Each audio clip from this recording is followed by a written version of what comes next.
Very lovely verse which I often think of in relation to young people. యవ్వనస్తులకు సంబంధించి నేను తరచుగా ఆలోచించే ఒక చక్కటి వచనం. It's in Mark's Gospel chapter 10. Mark సువార్త 10వ అధ్యాయంలో ఉంది. I shared this once before at a meeting recently. ఈ మధ్యకాలంలో ఒక కూటంలో దీన్ని పంచుకున్నాను. It's a story of the rich young ruler. ఇది ధనికుడైన యవ్వన అధికారి గూర్చిన కథ. We know that he was a young man. అతడు యవ్వనస్తుడని మనకు తెలుసు. And he came to Jesus in Mark's Gospel chapter 10. Mark సువార్త 10వ అధ్యాయంలో అతడు యేసు యొద్దకు వచ్చినట్లు మనం చూస్తాము. Mark 10:17. మార్కు సువార్త 10వ అధ్యాయము 17వ వచనము. As Jesus was setting out on a journey, ఆయన బయలుదేరి మార్గమున పోవుచుండగా a young man ran up to him, ఒక యువకుడు పరుగెత్తుకుని వచ్చి knelt before him. మోకాళ్ళూని. This is a very respectful young man. ఇతడు చాలా మర్యాదపూర్వకమైన యవ్వనస్తుడు. He wasn't one of those who was finding fault with Jesus. యేసులో తప్పులేంచేవారిలో ఒకడు కాదు. He was one who respected Jesus, knelt before him. అతడు యేసును గౌరవించాడు, ఆయన ఎదుట మోకరించాడు. And he wanted to know, verse 17, how to inherit eternal life. 17వ వచనంలో నిత్య జీవమునకు వారసుడు ఎలా అవ్వాలో తెలుసుకోవాలనుకున్నాడు. Think of the good qualities this young man had: respect, desire to know eternal life. ఈ యవనస్తుడికున్న మంచి గుణాల గురించి ఆలోచించండి. మర్యాద, నిత్య జీవం కొరకు ఆసక్తి. And Jesus said to him, why do you call me good? నన్ను సత్పురుషుడని ఎలా చెప్పుచున్నావు అని యేసు అతనితో చెప్పాడు. No one's good except God. దేవుడు ఒక్కడే గాని మరి ఎవడనూ సత్పురుషుడు కాడు. You know the commandments: don't murder, don't commit adultery, don't steal, don't bear false witness. నీకు ఆజ్ఞలు తెలుసు కదా. నరహత్య చేయవద్దు, వ్యభిచరింపవద్దు, దొంగిలించవద్దు, అబద్ధ సాక్ష్యం పలుకవద్దు. Don't cheat, don't honor you must honor your father and mother. మోసపుచ్చవద్దు, నీ తల్లిదండ్రులను సన్మానించుము. And he said to him, teacher, from my childhood I have kept all these things. బోధకుడా, బాల్యము నుండి ఇవన్నీ అనుసరించుచునే యుంటిని అని అతడు చెప్పాడు. How many of you can say that from your childhood you have honored your father and mother? మీ బాల్యం నుండి మీ తల్లిదండ్రులను సన్మానించారని మీలో ఎంతమంది చెప్పగలరు? That you've never cheated, never bore false witness against others. This was a remarkable young man. మీరెప్పుడూ మోసం చేయలేదని, ఎప్పుడూ అబద్ధ సాక్ష్యం పలుకలేదని ఇతడు ఒక విశిష్టమైన యవ్వనస్తుడు. And Jesus didn't say, no, you are telling a lie. లేదు, నువ్వు అబద్ధం ఆడుతున్నావని యేసు చెప్పలేదు. Jesus knew he was a very God-fearing young man. అతడు చాలా దైవభక్తి గల యవనస్తుడని యేసుకు తెలుసు. ఈ చిన్న విషయాల్లో నమ్మకంగా ఉండటం. And this is the word I want you to notice. నేను మిమ్మల్ని చూడాలనుకుంటున్న మాట ఇదే. Looking at him, verse 21, Jesus felt a love for him. 21వ వచనం. యేసు అతన్ని చూచి అతన్ని ప్రేమించి. He loved him. అతన్ని ప్రేమించాడు. I believe that's how Jesus looks at many of you who've grown up in God-fearing homes, most of you.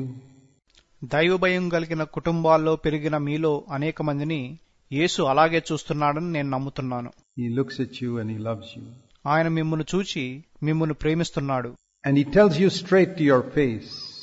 మీ మొహం మీద మీతో ఏం చెప్తున్నాడంటే, there's still one thing you lack. నీకు ఇంకా ఒకటి కొదువుగా ఉంది. And in his case, it's because he had a lot of money and he loved it. ఇతని విషయంలో అతనికి ఎంతో డబ్బుంది, దాన్ని ప్రేమించాడు. And we read here in verse 22. 22వ వచనంలో మనం ఏం చదువుతామంటే, this wonderful young man who could have become an apostle, who could have become a wonderful servant of God, turned away and went. ఒక అపోస్తలుడు, ఒక మంచి దైవజనుడిగా మారగలిగే ఈ చక్కటి యవనస్తుడు తిరిగి వెళ్లిపోయాడు. He was sad. అతడు దుఃఖపడ్డాడు. What a foolish decision. Jesus looked at him and loved him. ఎంత అవివేకమైన నిర్ణయం తీసుకున్నాడు. యేసు అతన్ని చూచి అతన్ని ప్రేమించాడు. And he missed what God had for him. అతని కొరకు దేవుడు కలిగి ఉన్న దాన్ని అతడు పోగొట్టుకున్నాడు. As the Lord says things to you in this weekend, ఈ శనాదివారాల్లో ప్రభువు మీతో కొన్ని మాటలు చెప్పినప్పుడు he looks at you today and loves you.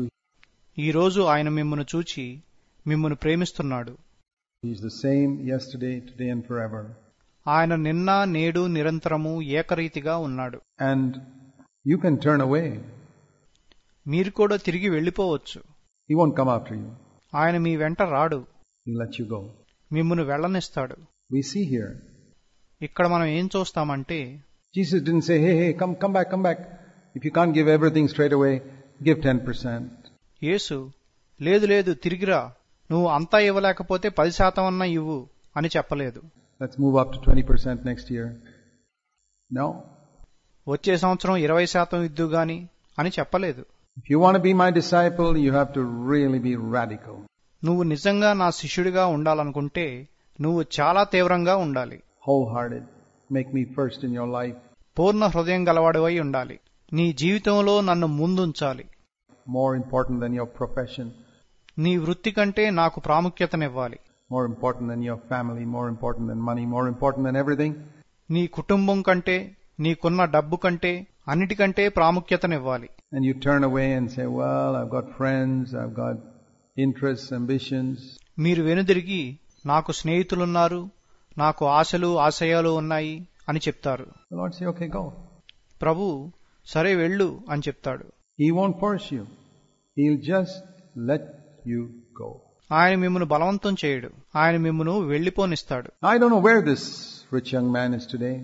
ఈ రోజు ఈ యవ్వనస్తుడైన ధనికుడు ఎక్కడున్నాడో నాకు తెలియదు. Whether he finally turned and towards the end of his life perhaps. బహుశా తన జీవితం యొక్క చివరి దశలో మారుమనసు పొంది ఉండొచ్చు. Some people say, let me enjoy my younger days and when I'm old I'll turn. కొంతమంది ఏమంటారంటే నా యవ్వన దినాలను ఆనందిస్తాను, నేను ముసలివాడిని అయినప్పుడు మారుమనసు పొందుతాను. Or perhaps he went to hell. బహుశా నరకానికి వెళ్ళాడేమో. But even if he didn't go to hell and finally repented on his deathbed or something, you go and ask him today. అతడు నరకానికి వెళ్ళకపోయినా చివరకు తన మరణ పడకపై మారుమనసు పొందినా ఈ రోజు మీరు వెళ్లి అతన్ని అడగండి. Do you regret that decision you made that day? నువ్వు ఆ రోజు తీసుకున్న నిర్ణయం గురించి పశ్చాత్తాపడుతున్నావా? When you turned away and the Lord loved you and offered you something and you turned away and అప్పుడు నిన్ను ప్రభువు ప్రేమించి నీకేదో ఇవ్వాలనుకున్నాడు, కానీ నువ్వు వెనుదిరిగి వెళ్లిపోయావు. lived so many years for yourself and maybe in the last years of your life you turned. నీ కొరకే అనేక సంవత్సరాలు జీవించావు. బహుశా నీ జీవితం యొక్క చివరి దశలో మారుమనసు పొందావేమో. He'd say, boy, I wish I could live my life again. అతనేమంటాడంటే నేను మరలా నా జీవితాన్ని తిరిగి జీవించగలిగితే ఎంత బాగుండు. I wish I could make those decisions again. That నేను మరలా ఆ నిర్ణయాలు తీసుకోగలిగితే ఎంత బాగుండు. foolish man that I was at that time to listen to what the devil told me. ఆ సమయంలో నేను ఎంతో మూర్ఖుణ్ణి, అపవాది చెప్పిన మాటలే నేను విన్నాను. That I turned away from a wonderful opportunity to live my life in a worthwhile way for Christ. క్రీస్తు కొరకు నా జీవితాన్ని జీవించగలిగే అద్భుతమైన అవకాశం వదులుకుని నేను వెనుదిరిగిపోయాను. You know, we all come to a place, particularly in our younger days, where we choose a certain course. మన యవ్వన దినాల్లో మనమందరము ఒక మార్గాన్ని ఎంచుకునే స్థానానికి వస్తాము. I'm glad the decision I made when I was 20 years old. నాకు 20 సంవత్సరాలప్పుడు నేను తీసుకున్న నిర్ణయాన్ని బట్టి నేను సంతోషిస్తున్నాను. I decided that Christ would be everything for me. నా జీవితంలో క్రీస్తే నాకు సమస్తంగా ఉంటాడని నిర్ణయించుకున్నాను. It doesn't mean I don't have a bank account. దాని అర్థము నాకు బ్యాంకు ఖాతా లేదని కాదు. It doesn't mean I don't have a family. నాకు ఒక కుటుంబం లేదని కాదు. I have a house, a family, a bank account. But Christ is first. నాకు ఇల్లుంది, కుటుంబం ఉంది, బ్యాంకు ఖాతా ఉంది, కానీ క్రీస్తే మొదటి స్థానంలో ఉన్నాడు. So it doesn't mean you don't have a job. I have a job. I support myself. దాని అర్థం మీకు ఉద్యోగం ఉండకూడదని కాదు. నాకు ఉద్యోగం ఉంది, నన్ను నేనే పోషించుకుంటాను. I run a business to support myself. Done it for 30 years. నన్ను నేను పోషించుకోవడానికి ఒక వ్యాపారం చేస్తున్నాను. గత 30 ఏళ్లుగా అది చేశాను. You can have a job. మీరు కూడా ఉద్యోగాన్ని కలిగి ఉండొచ్చు. You can have a family. మీరు ఒక కుటుంబాన్ని కలిగి ఉండొచ్చు. You can have a bank account. మీరు ఒక బ్యాంకు ఖాతాను కలిగి ఉండొచ్చు. But if God is first in your life, that's the thing which the Lord chooses, the Lord sees. కానీ దేవుడు మీ జీవితంలో ముందున్నాడా ఆ విషయాన్నే ప్రభు చూస్తున్నాడు. Jesus made the same call to Peter. యేసు పేతుర్ని కూడా అదే పిలుపుతో పిలిచాడు. Young man, Peter, John, leave that and follow me. యవనస్తులైన పేతుర్ను, యోహాన్ను అది విడిచిపెట్టి నన్ను వెంబడించు. They left. వారు విడిచిపెట్టారు. This man didn't. ఈ వ్యక్తి విడిచిపెట్టలేదు. Think that he could have been an apostle like Peter? ఇతడు పేతురు వలె ఒక అపోస్తులుడై ఉండేవాడు. We know the names Peter, James, John. పేతురు, యాకోబు, యోహాను అనే పేర్లు మనకు తెలుసు. You would have known this fellow's name. మీరు ఇతని పేరు కూడా తెలుసుకుని ఉండేవారు.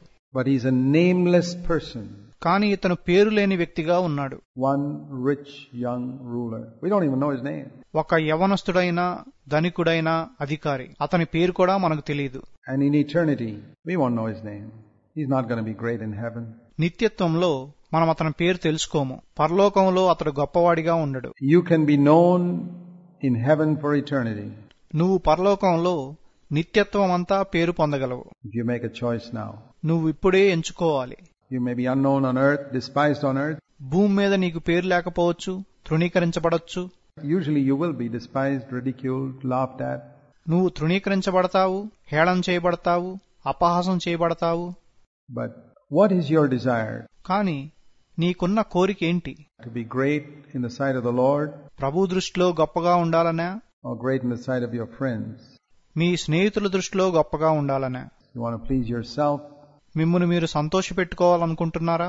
Or you want to please the Lord? లేక ప్రభువును సంతోషపెట్టాలనుకుంటున్నారా? See, when we are young people, చూడండి, మనం యవనస్తులుగా ఉన్నప్పుడు we have certain struggles. మనకు కొన్ని ప్రత్యేకమైన ప్రయాసలుంటాయి.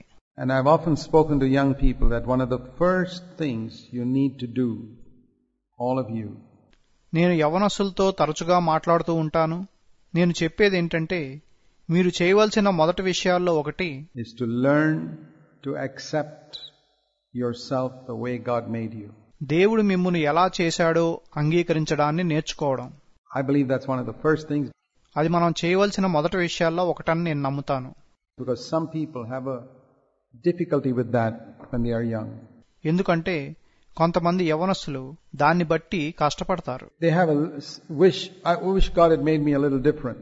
నన్ను దేవుడు కొంత వేరుగా చేస్తే బాగుండు అని వారు అనుకుంటారు. Maybe a little taller. కొంచెం పొడుగ్గా చేస్తే బాగుండేది. Or a little shorter. లేక కొంచెం పొట్టిగా చేస్తే బాగుండేది. Or a little fairer, not so dark. లేక ఇంత నల్లగా కాకుండా కొంచెం తెల్లగా చేస్తే బాగుండేది. Or a little better features. లేక మంచి రూపాన్నిస్తే బాగుండేది. Or a little more intelligent. ఎక్కువ తెలివితేటలిస్తే బాగుండేది. Or perhaps born, some of you may wish I was born into a richer family than the family I was born into. నేను పుట్టిన కుటుంబం కంటే ఎక్కువ డబ్బులున్న కుటుంబంలో పుట్టుంటే బాగుండేదని మీలో కొంతమంది అనుకుంటారు. And there could be all types of questions like this in your mind. మీ మనసులో ఇటువంటి అనేక ప్రశ్నలు ఉండవచ్చు. Do you believe that God did not make a mistake when He made you? దేవుడు మిమ్మల్ని చేసినప్పుడు తప్పు చేయలేదని మీరు నమ్ముతున్నారా? If He made you a boy, that was not a mistake. ఆయన నిన్నొక అబ్బాయిగా చేస్తే అది తప్పు కాదు. If He made you a girl, that was not a mistake. నిన్ను అమ్మాయిగా చేస్తే అది తప్పు కాదు. God makes no mistake. దేవుడు తప్పులు చేయడు. Some of you sisters may wish you were brothers. ఇక్కడున్న సహోదరీలలో కొంతమంది సహోదరులుగా ఉంటే బాగుండు అనుకుంటారు. God didn't make a mistake. దేవుడు తప్పు చేయలేదు. He needs sisters, and that's why He made you. ఆయనకు సహోదరీలు కావాలి, అందుకే మిమ్మల్ని చేశాడు. The Bible says He formed you in your mother's womb. మీ తల్లి గర్భంలోనే మిమ్మల్ని రూపించాడని బైబిల్ చెప్తుంది. Turn to Psalm 139. 139వ కీర్తన చూద్దాము. Some of you may already know these things. మీలో కొంతమందికి ఇప్పటికే ఇవన్నీ తెలుసుండొచ్చు. But it's good to hear them again. కానీ వాటిని మరలా వినటం మంచిది. And many of you are probably hearing it for the first time. మీలో అనేక మంది బహుశా మొదటిసారిగా వింటున్నారేమో. Psalm 139. 139వ Keerthana. Lord, verse 13, you formed my inward parts. 13వ వచనము. ప్రభువా, నా అంతరింద్రియములను నీవే కలుగజేసితివి. You wove me in my mother's wombs, and I will give thanks to you for the way you made me. నా తల్లి గర్భమందు నన్ను నిర్మించిన వాడవు నీవే. నీవు నన్ను కలుగజేసిన విధమును బట్టి నీకు కృతజ్ఞతాస్తుతులు చెల్లించుచున్నాను. That's what David says. దావీదు చెప్పేది అదే. God was the one who formed you in your mother's womb. నీ తల్లి గర్భమందు నిన్ను నిర్మించినవాడు దేవుడే. Gave you the color of your skin. నీ చర్మపు రంగునిచ్చినవాడు ఆయనే. Determined your intelligence. నీకెంత తెలివితేటలుండాలో నిర్ణయించింది ఆయనే. And decided how tall you should be, how short you should be, how fat you should be, how thin you should be. నువ్వు ఎంత పొడుగ్గా ఉండాలో, ఎంత పొట్టిగా ఉండాలో, ఎంత సన్నగా ఉండాలో, ఎంత లావుగా ఉండాలో నిర్ణయించింది ఆయనే. That's all programmed into your genes. దాన్నంతా మీ జీన్స్ లో ఆయనే పెట్టాడు. And like you can program a computer, మీరు ఏ విధంగా ఒక కంప్యూటర్ను programme చేయొచ్చో God programmed your system. దేవుడు మీ దేహాన్ని ప్రోగ్రాం చేశాడు. So you came out of your mother's womb and you grew up to be tall or short or fat or thin or dark or fair, according to God's programming. కాబట్టి నువ్వు నీ తల్లి గర్భం నుండి బయటకు వచ్చి దేవుడు చేసిన విధంగా పొట్టిగానో పొడుగ్గానో సన్నగానో లావుగానో ఉన్నావు. And I'll tell you this, you may make a mistake with your computer programming. నేను మీతో ఏం చెప్పాలనుకుంటున్నానంటే మీరు మీ కంప్యూటర్ ప్రోగ్రాంలో తప్పులు చేయవచ్చేమో గాని But God does not make any mistake in the way He programmed you. దేవుడు మిమ్మును నిర్మించిన విధానంలో ఎటువంటి తప్పు చేయలేదు. He determined everything. ఆయన సమస్తాన్ని నిర్ణయించాడు. You formed me in my mother's womb. నా తల్లి గర్భమునందే నీవు నన్ను నిర్మించావు. And my frame was not hidden from you. I was made in secret. నేను రహస్యమందు పుట్టినవాడను. నాకు కలిగిన ఎముకలు నీకు మరుగై ఉండలేదు. And not only that, it says here, verse 16, your eyes saw my unformed substance. అంతేకాదు 16వ వచనంలో ఏం చెప్పబడిందంటే నేను పిండమునై ఉండగా నీ కనులు నన్ను చూచెను. You know, when you were in a mother's womb, you didn't even look like a human being. It was just an unformed substance. మీరు మీ తల్లి గర్భంలో ఉన్నప్పుడు మీరు ఒక మనిషి వలె కూడా లేరు. కేవలం ఒక పిండముగా ఉన్నారు. And God saw that, and while you were in that unformed state, దేవుడు దాన్ని చూచాడు. మీరు పిండముగా ఉన్నప్పుడే God wrote a book with your name written on it, verse 16. 16వ వచనం మీ పేరుతో ఒక గ్రంథాన్ని రాశాడు. And in that book he wrote that you were to be born on such and such a day. ఆ గ్రంథంలో మీరు పలానా రోజున పుట్టాలని రాశాడు. And you were born on that day. మీరు ఆ రోజునే పుట్టారు. And in that book he saw when you would hear the gospel and be born again. ఆ గ్రంథంలో మీరెప్పుడు సువార్త విని తిరిగి జన్మిస్తారో ఆయన చూచాడు. And that's in that book. అది ఆ గ్రంథంలో రాయబడింది. And from that time he determined how long you should live on this earth. అప్పటి నుండి మీరు ఈ భూమి మీద ఎంతకాలం జీవించాలో ఆయన నిర్ణయించాడు. All the days that were ordained for me, while yet there was not even one of them. నియమింపబడిన దినములలో ఒకటైనను కాకమునుపే నా దినములన్నీయు నీ గ్రంథములో లిఖితములాయెను. This is before you were born, before your first day on earth. ఇది మీరు పుట్టకముందే, భూమి మీద మీ మొదటి రోజు ముందే He wrote a book with your entire life. మీ జీవితం అంతటితో కూడియున్న ఒక గ్రంథాన్ని రాశాడు. What he planned for you to be. మీరేమవ్వాలో ఆయన యోచించిన దాన్ని. Now, we may say, well, I made my choices. అయితే నా ఎంపికలు నేను చేసుకున్నా గదా అని మీరు చెప్పొచ్చు. Yeah, you made your choices. అవును, మీ ఎంపికలు మీరు చేసుకున్నారు. But God's hand was over it all. కానీ వాటన్నిటిలో దేవుని హస్తం ఉంది. For example, I'll tell you my life. ఉదాహరణకు నా జీవితం గురించి మీకు చెప్తాను. I was not really born again. I don't even know whether I was when I joined the Navy. నేను నావికాదళంలో చేరినప్పుడు నేను నిజంగా తిరిగి జన్మించానో లేదో నాకు తెలీదు. And I certainly didn't join the Navy to glorify God. దేవుణ్ణి మహిమపరచడానికైతే నేను నావికాదళంలో ఖచ్చితంగా చేరలేదు. The Bible says, whatever you do, do for the glory of God. మీరేం చేసినా దేవుని మహిమార్థమై చేయండి అని బైబిల్ చెప్తుంది. I didn't choose the Navy to glorify God. నేను దేవుని మహిమార్థమై నౌకాదళాన్ని ఎంచుకోలేదు. I had no interest in that.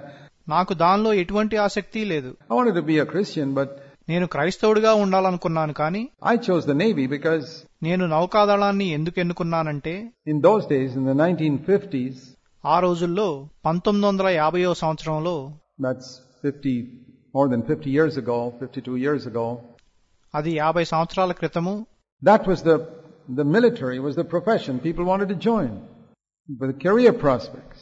వృత్తిపరమైన అవకాశాల కోసం ప్రజలు ఎక్కువగా మిలిటరీలో చేరదామనుకునేవాళ్లు. And that's why I joined it. అందుకనే దానిలో చేరాను. And it was a very tough selection. When I got it, I was very happy. దానిలో ఎంపిక అవటం చాలా కష్టం. కానీ నేను అయ్యాను. నేను చాలా సంతోషపడ్డాను.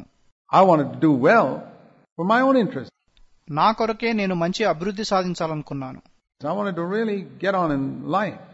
జీవితంలో నేను ఎంతో ముందుకు సాగిపోవాలనుకున్నాను. But God was in it.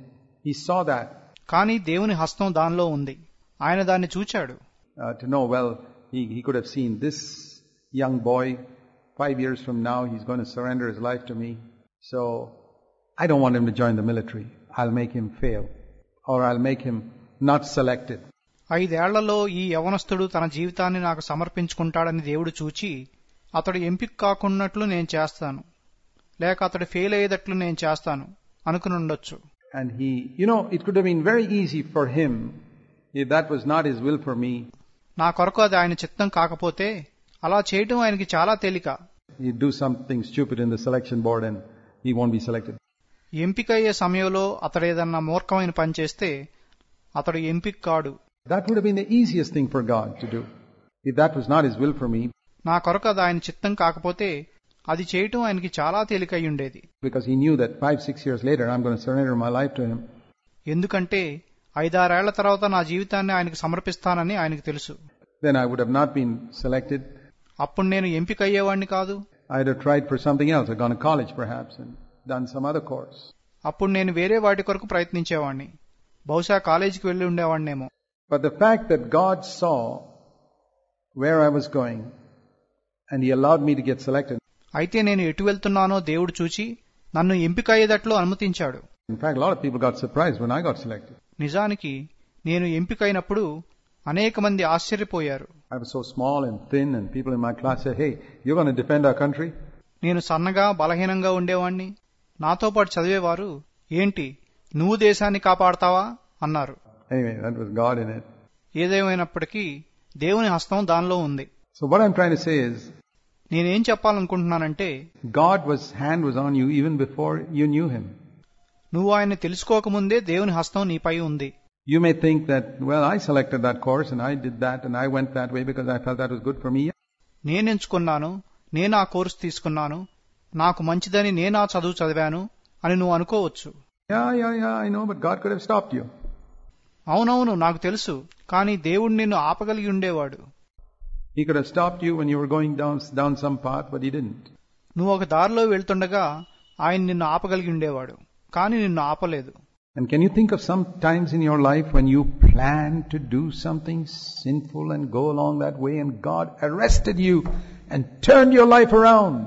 నీ జీవితంలో ఒక సమయంలో నువ్వు పాపం చేయాలనుకుంటున్నప్పుడు, ఆ దారిలో నువ్వు వెళ్లాలనుకుంటున్నప్పుడు దేవుడు నిన్ను నిర్బంధించి నీ జీవితాన్ని తిప్పివేసిన సంగతి నీకు గుర్తుందా? That was God. అది చేసింది దేవుడే. Some of you would have been dead today if God hadn't stopped you somewhere from some accident or...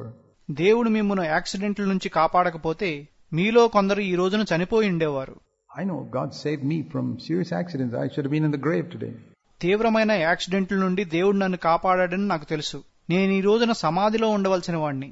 I should have been dust. నేను మట్టిగా మారిపోయి ఉండేవాణ్ణి. God saved me and I've often thought of those incidents. దేవుడు నన్ను కాపాడాడు. నేను ఆ సంగతులను గురించి తరచూ ఆలోచించాను. You need to think of those times in your life when you were almost certainly killed by some accident or something. మీరు యాక్సిడెంట్ వలన ఇంకా దేని వలనైనా దాదాపు చనిపోయే పరిస్థితి వచ్చిన ఆ సమయాలను గుర్తు చేసుకోవాలి. All of us have got occasions like that where we miss death. మరణాన్ని తప్పించుకున్న సందర్భాలు మనలో అందరికీ ఉన్నాయి. Sometimes by a hairbreadth. కొన్నిసార్లు త్రుటిలో తప్పించుకున్నాము. I've seen sometimes when I used to ride the scooter.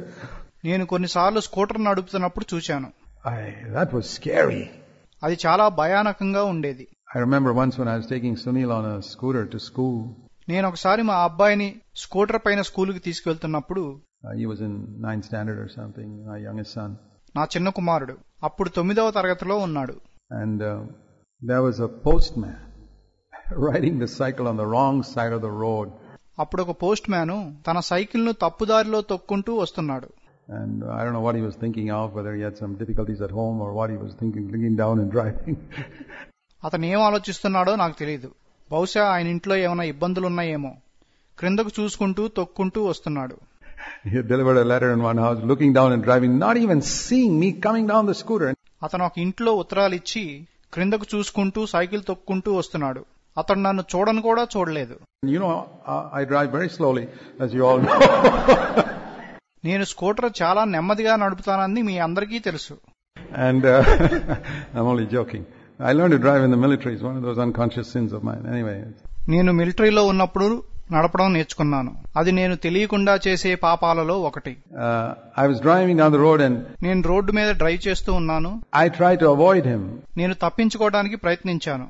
because he was on the wrong side of the road. ఎందుకంటే అతను తప్పుదారిలో వస్తున్నాడు. And he decided to get on the right side of the road at the same time.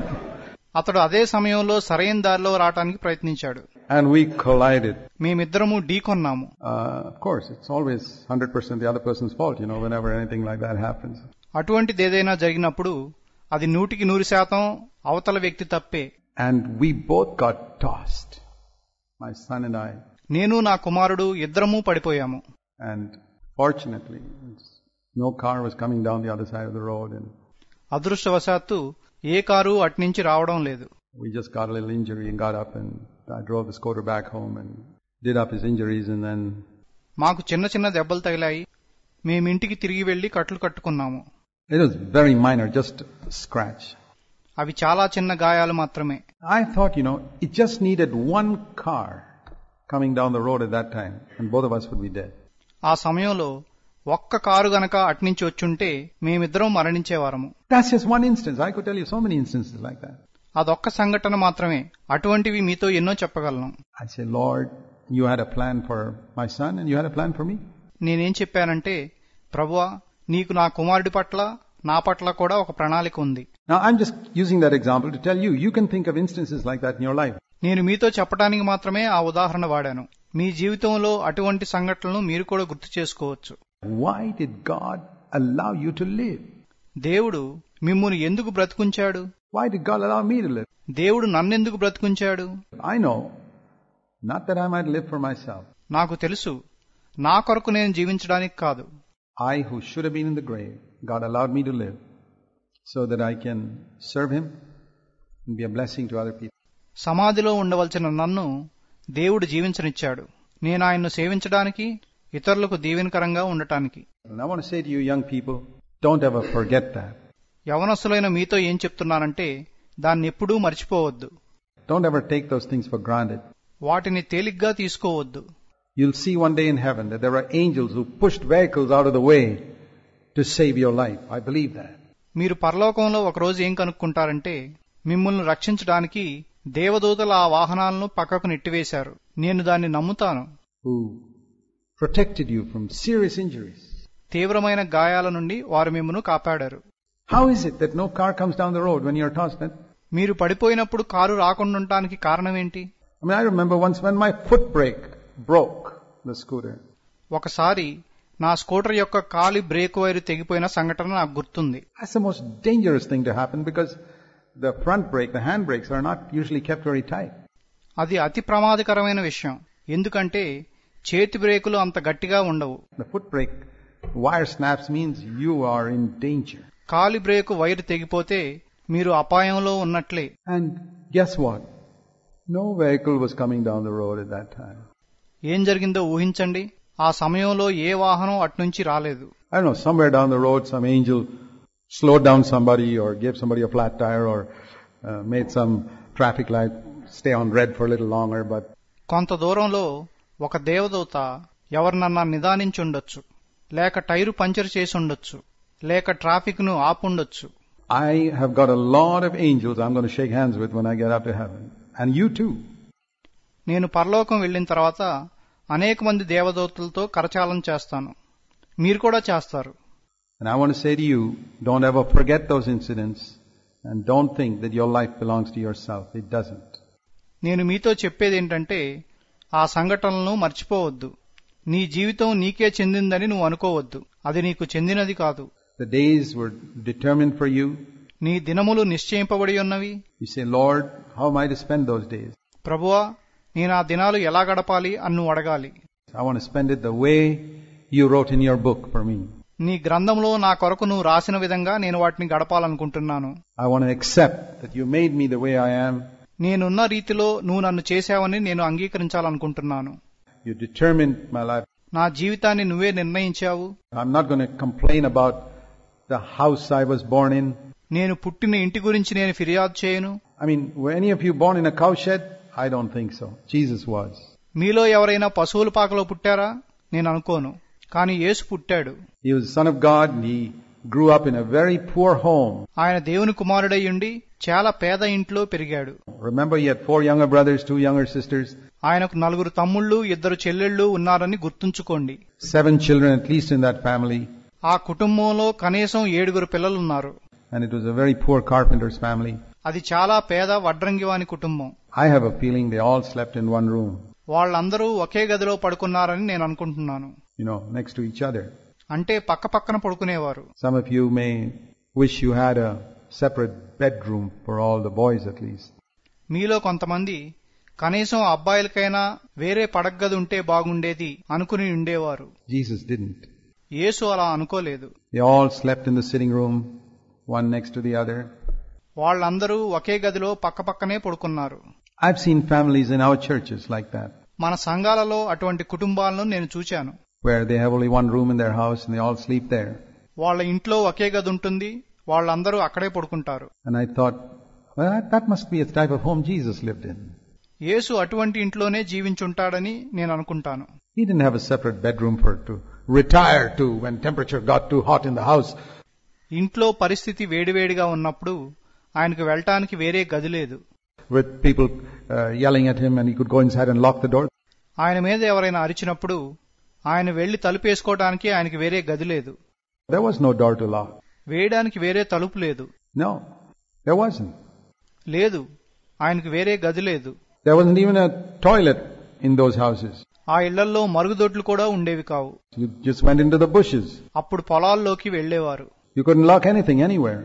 మీరెక్కడా ఏమీ తాళం వేయలేరు. That's the type of life Jesus grew up in. యేసు ఆ విధంగా పెరిగి పెద్దవాడయ్యాడు. The Son of God. దేవుని కుమారుడు. Look at the things we complain about. మనం ఎటువంటి వాటిని బట్టి ఫిర్యాదు చేస్తామో చూడండి.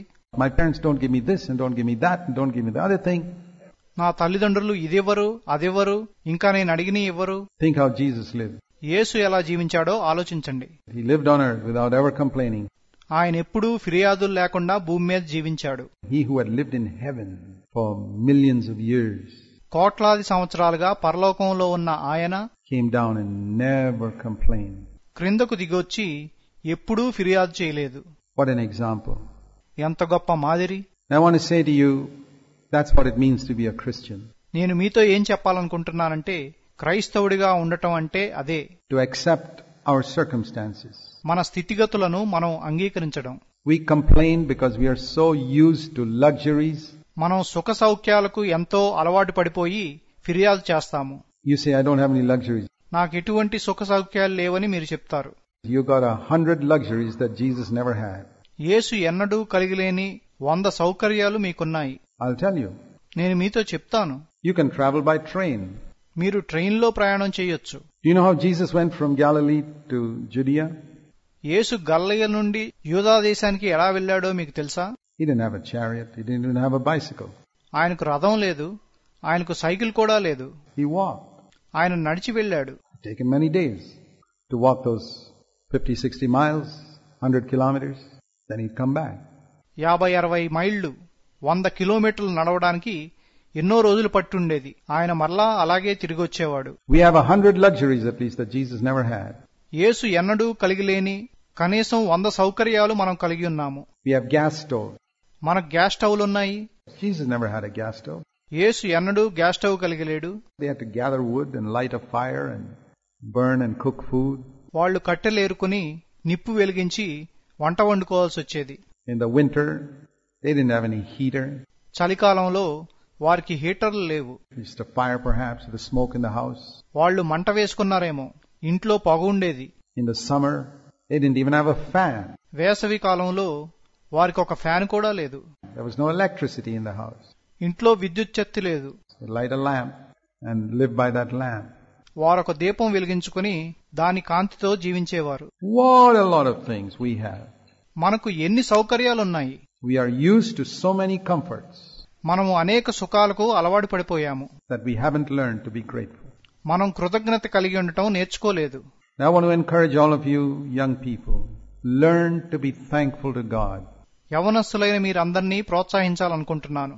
దేవుని పట్ల కృతజ్ఞత కలిగి ఉండటం నేర్చుకోండి. It's a very big lesson to learn. అది నేర్చుకోవడానికి చాలా పెద్ద పాఠము. Learn to be thankful the way He has made you.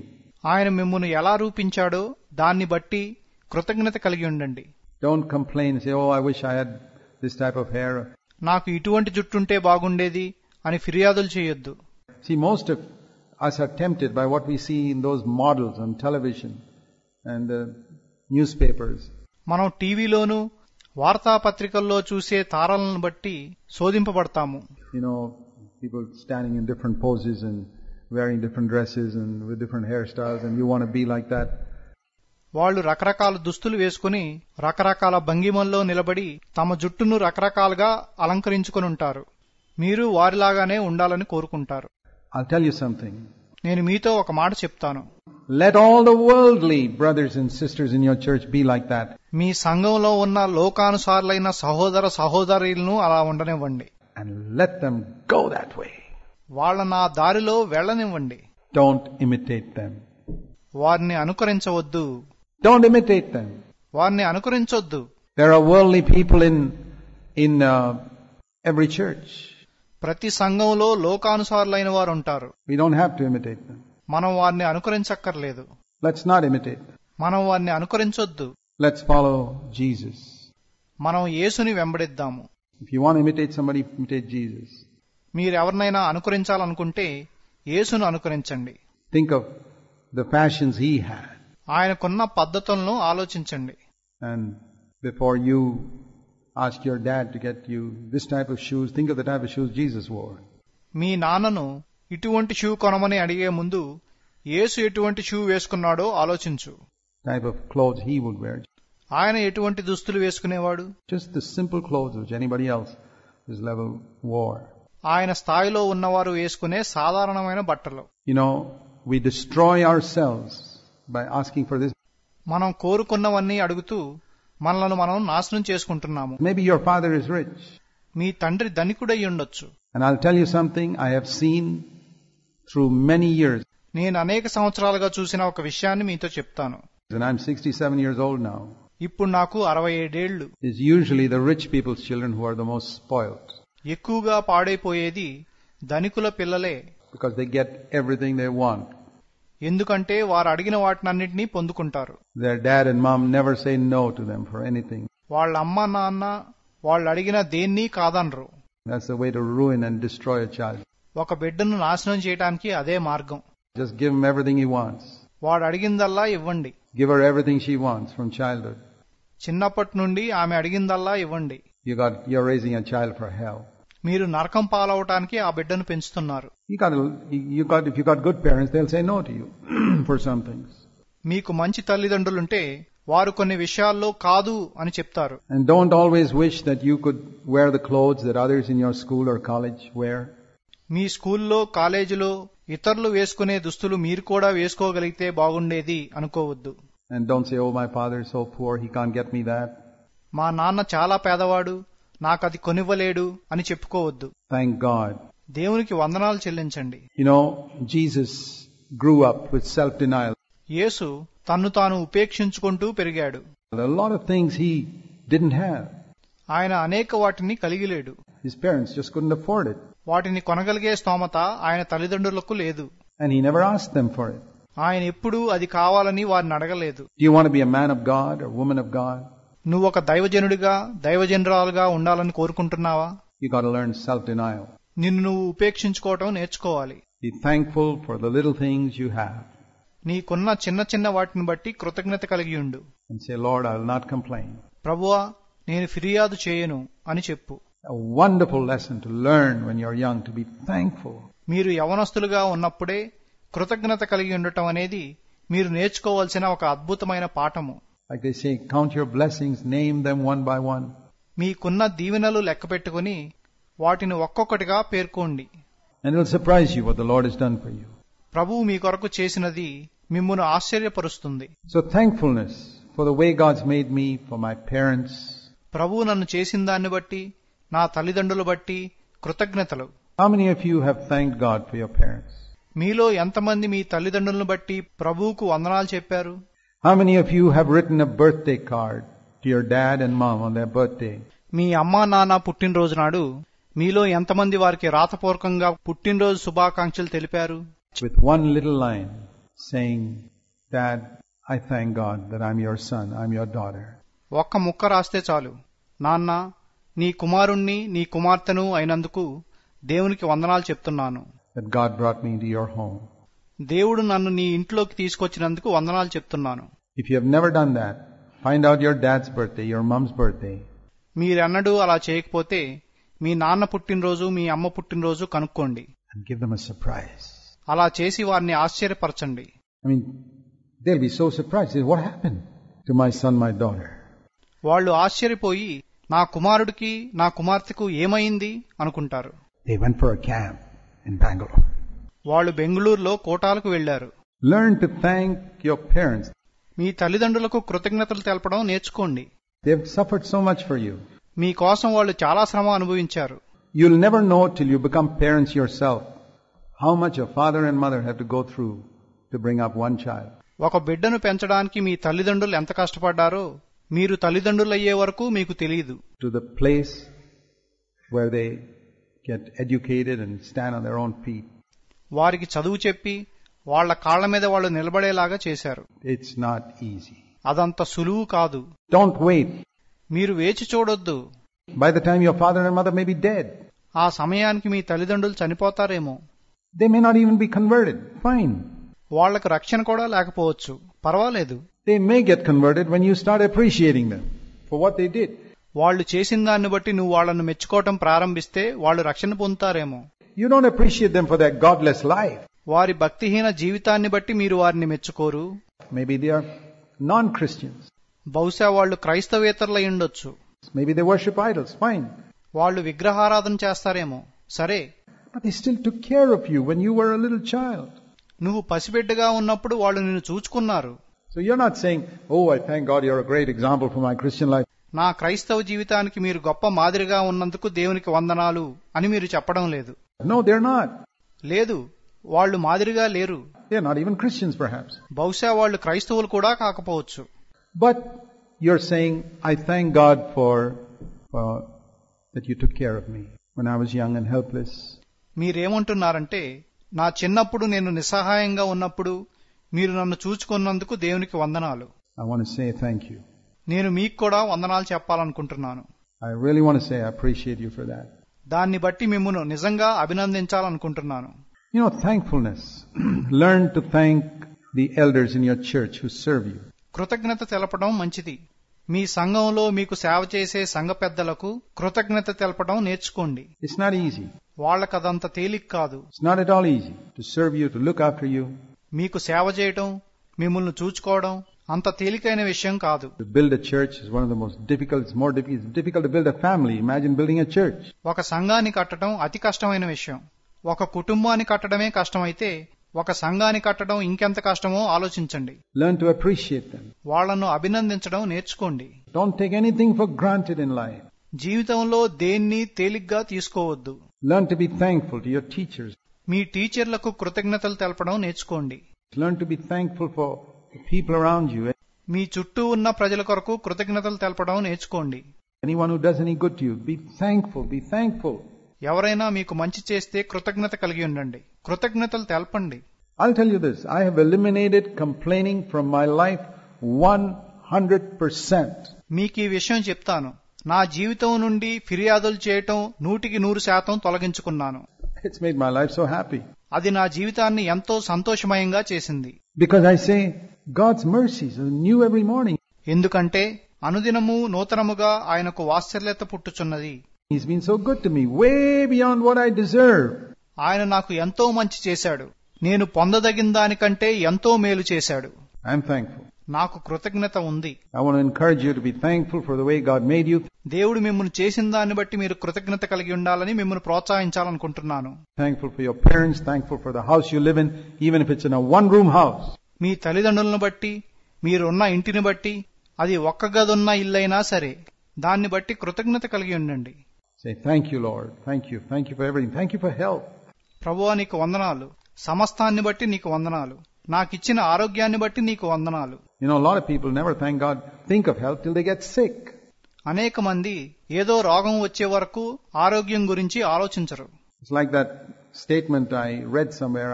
అది ఎలా ఉంటుందంటే, నేనొక చోట ఒక వ్యాఖ్యను చదివాను. I complained because I didn't have a new pair of shoes until I saw a boy who didn't have any feet. నేను కొత్త shoes లేవని ఫిర్యాదు చేశాను, కానీ కాళ్లు లేని ఒక అబ్బాయి నాకు కనపడ్డాడు. He learned to thank God for his old pair of shoes. అప్పుడు తనకున్న పాత షూస్ను బట్టి దేవునికి వందనాలు చెప్పడం నేర్చుకున్నాడు. When he saw another boy whose feet were amputated through some accident. ఒక అబ్బాయి ఒక యాక్సిడెంట్ వల్ల తన కాళ్లు పోగొట్టుకోవటం చూసినప్పుడు, Then he stopped complaining that he didn't have a new pair of shoes. అప్పుడు క్రొత్త షూస్ లేవని ఫిర్యాదులు చేయటం మానేశాడు. You know, we have many things we never thank God for. మనం దేవునికి వందనాలు చెల్లించని అనేక విషయాలు మనకున్నాయని మీకు తెలుసా? We take so much for granted, and I believe that's the way to remain in a stagnant Christian life. మనం చాలా విషయాలను తేలిగ్గా తీసుకుంటాము. మన క్రైస్తవ జీవితంలో ఒక్కచోటే ఉండిపోవటానికి కారణం అదే అని నేను నమ్ముతాను. When God sees that you're thankful for the little things He's done for you, He'll give you more. ఆయన మీకు చేసిన చిన్న చిన్న విషయాలను బట్టి మీరు కృతజ్ఞత కలిగి ఉన్నారని దేవుడు చూచినప్పుడు ఆయన మీకు ఇంకా ఎక్కువ ఇస్తాడు. You remember that story of the man who got one talent and he just buried it? ఒకే ఒక తలాంతు కలిగి దాన్ని భూమిలో దాచిపెట్టిన వాని కథ మీకు గుర్తుందా? Didn't do anything with it. దాంతో అతడు ఏమీ చేయలేదు. And the master came back and said, "What do you do with that?" యజమానుడు తిరిగి వచ్చినప్పుడు దాంతో నువ్వేం చేశావు అని అడిగాడు. He didn't do anything. అతడు ఏమీ చేయలేదు. Give it to the fellow who has got 10. దాన్ని 10 తలాంతులున్న వానికి ఇవ్వండి. Oh, he's already got 10, Lord. No, give it to him. ప్రభువా, అతనికి ఇప్పటికే 10 తలాంతులున్నాయి. లేదు, అతనికే ఇవ్వండి. Because he was faithful. ఎందుకంటే అతడు నమ్మకస్తుడు. Apply that to the simple matter of thanksgiving. కృతజ్ఞత చెల్లించుట అనే సామాన్యమైన విషయానికి దాన్ని అన్వయించండి. Here's a brother or a sister, young boy or girl who just thanks God, Lord, I thank you for this and I thank you for this and I thank you for that. దేవునికి ప్రతి విషయంలో వందనాలు చెప్పే ఒక యవ్వన సహోదరుడు ఇక్కడ ఉన్నారు. Good thing before you go to bed tonight to think of some of the things you can thank God for. మీరు ఈ రాత్రి నిద్రపోయే ముందు మీరు దేవునికి వందనాలు చెప్పగలిగే కొన్ని విషయాల గురించి ఆలోచించండి. It won't take you more than 5 minutes. మీకది 5 నిమిషాల కంటే ఎక్కువ పట్టదు. As you lie in bed and the lights are out, మీరు లైట్లు ఆర్పేసి పడుకున్నప్పుడు quietly, Lord, I can thank you for this. మీరు మెల్లగా, ప్రభువా, దీన్ని బట్టి దాన్ని బట్టి నీకు వందనాలు అని చెప్పండి.